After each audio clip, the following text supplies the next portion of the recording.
S'il y a bien un truc que j'ai jamais compris dans le YouTube Pokémon francophone, dont je ne fais pas partie, je suis polyvalent comme mec, c'est pourquoi personne ne semble s'intéresser au manga Pokémon. Ça fait des années que je les lis et mis à part de nombreuses censures qui ont été faites en Europe, il y a énormément de choses inédites dont personne n'a jamais parlé. Alors je me suis dit que j'allais y remédier. Ne vous êtes-vous jamais demandé quelles étaient les différences entre les mangas et les jeux vidéo? Après tout, il y a eu énormément d'adaptations et sur absolument tous les jeux de la licence principale. Et j'ai bien l'intention de parler de chacun d'eux dans cette nouvelle série de vidéos. Tu veux surtout rentabiliser tes achats. Et pour commencer, rien de mieux que de revenir à la base. Pokémon rouge, bleu et jaune, sorti en 1996 sur Game Boy. Bon, je vais pas vous en faire un résumé, c'est les tout premiers jeux et ça volait pas bien haut. Du coup, il serait peut-être plus intéressant de directement se diriger du côté du manga. Dans le petit village paisible du Bourg-Palette, à Kanto, Rouge, que l'on va appeler Red pour le bien de cette vidéo et vos oreilles, est connu comme étant le meilleur dresseur des environs, toujours accompagné de son fidèle Tétarte. Mais tout ça va changer le jour où il tombera sur un dresseur et son Salamèche en train d'affronter un Pokémon lumineux, Mew.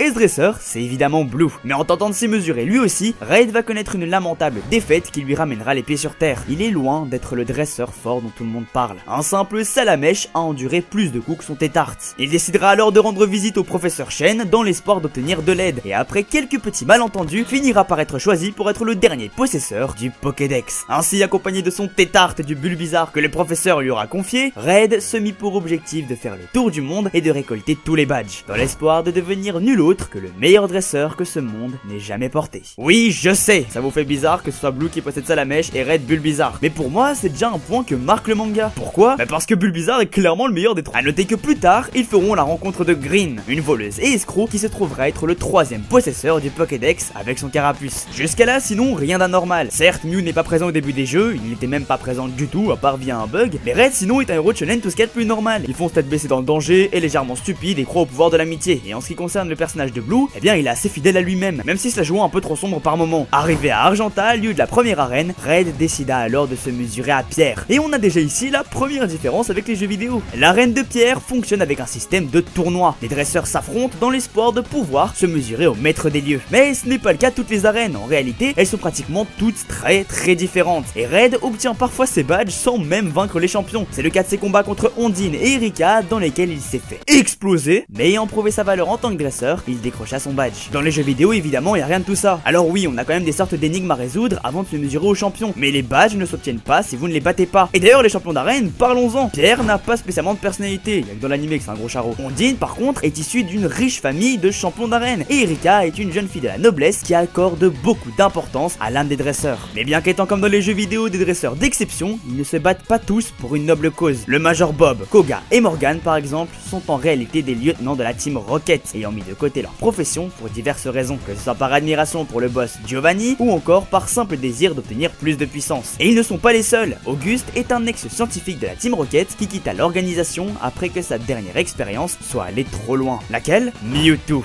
Oui, dans le manga, l'auteur du clone de Mew n'est autre qu'Auguste. Dans les jeux vidéo, son auteur ne nous les a pas clairement donné, mais énormément d'indices laissent à penser qu'il s'agit du vieux Fuji, propriétaire de la maison Pokémon à l'avant-ville. Et ça va même plus loin, puisqu'afin de concevoir un clone stable, Auguste va aller jusqu'à donner un peu de son ADN à Mewtwo. Oui, vous avez bien entendu, ce qui fait que lorsque Mewtwo souffre, eh ben Auguste aussi, cherchez pas la logique, par pitié. Ce n'est d'ailleurs pas l'unique fois où le manga franchit une limite dans le lien entre humains et Pokémon. Souvenez-vous de Léo, le Pokémonien à l'origine de la boîte de stockage Pokémon que l'on peut rencontrer au nord d'Azuria. Dans les jeux de base, il avait besoin de notre aide après une expérience qui avait mal tourné, dans laquelle il était devenu un Pokémon. Et là où ils avaient dans les jeux vidéo simplement interverti leur corps, dans le manga, ils ont littéralement fusionné. Waouh, qu'est-ce que c'est que ce truc? Mais revenons-en à l'histoire, et plus particulièrement à la Team Rocket. Dans les jeux vidéo, c'est simplement une organisation mafieuse spécialisée dans le trafic de Pokémon. Mais dans le manga, c'est bien plus poussé. Ils forcent par exemple les Pokémon à évoluer, comme le Magikarp d'Ondine, devenu un Léviator incontrôlable. Vont jusqu'à ramener des Pokémon à la vie pour arriver à leur fin, et n'hésitent pas à user de la force contre des enfants pour y parvenir, en affirmant ouvertement vouloir les tuer. Et on ne parlera même pas de leur expérience finale, créer un Pokémon surpuissant de glace, de foudre et de feu. Une fusion d'Ardicodin, Elector et Sulfura. Comment vous dites? Quelle technologie ont-ils bien pu utiliser? C'est vrai que la dernière fois qu'on a vu ça de façon officielle, c'était les fusions de Kyurem et Necrozma. Et c'était grâce à Nikolai. Et bien ici, avec les badges pardi. Et oui, dans ce manga Pokémon,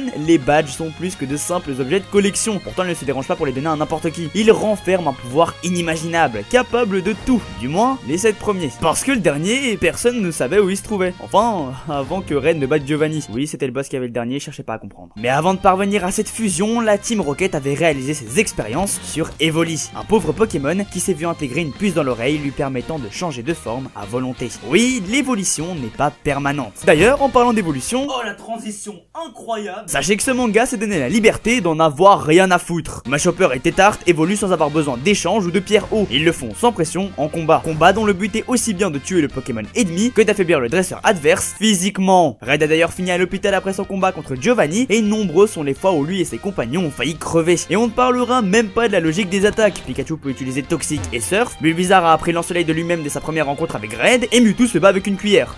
Attends quoi? Et il est temps de s'attaquer à la différence majeure entre les jeux et le manga, ses personnages et plus particulièrement le Conseil 4. Là où Blue et le professeur Shen sont assez fidèles aux jeux vidéo et à l'image qu'on s'en fait, pour eux c'est vraiment pas le cas. Remettons-nous dans le contexte. Après avoir gagné contre Blue en finale de la Ligue Pokémon, dont il n'est pas obligatoire de posséder les 8 badges pour y participer, mais qui a écrit ça? Red reçut une invitation de la part du Conseil 4 pour que celui-ci puisse se mesurer à eux. Sauf que leur objectif, c'était initialement de le tuer. Oui, le Conseil 4 est un groupe d'assassins qui chasse les vainqueurs de la Ligue Indigo. Mais attention, pas n'importe lequel, un groupe d'assassins dirigé par Peter, un homme dont le souhait est en réalité de libérer les Pokémon du joug de l'humanité. Comme c'est original. Et ce, grâce à sa capacité à les comprendre et à les guérir. Oui, il a des pouvoirs, et j'en avais pas parlé, mais c'est loin d'être le seul. Il y a aussi Morgan qui a des pouvoirs psychiques, ou encore Yellow, protagoniste du manga Pokémon Jaune, qui possède les mêmes et part justement à la recherche de Red, après que celui-ci ait perdu contre Aldo. Ce qu'elle arrivera à faire grâce à un Genki Dama électrique sur le dos de Lugia, invoqué par Peter. Bizarrement, je préférais quand le Conseil des 4 m'encourageait à aller battre le maître. Comment en est-on arrivé là? Eh bien, même si aujourd'hui on peut regarder ça avec moquerie, faut se dire qu'à l'époque c'était incroyable. En se remettant dans le contexte, oubliez pas qu'initialement les premiers jeux étaient pixelisés et les auteurs n'avaient pas d'autre choix que d'interpréter eux-mêmes ce qu'ils voyaient à l'écran. Comment marchent les Pokéballs? Peut-on voir ces Pokémon à travers? Qui est à l'origine de Mewtwo? Et personnellement, j'ai trouvé tout ça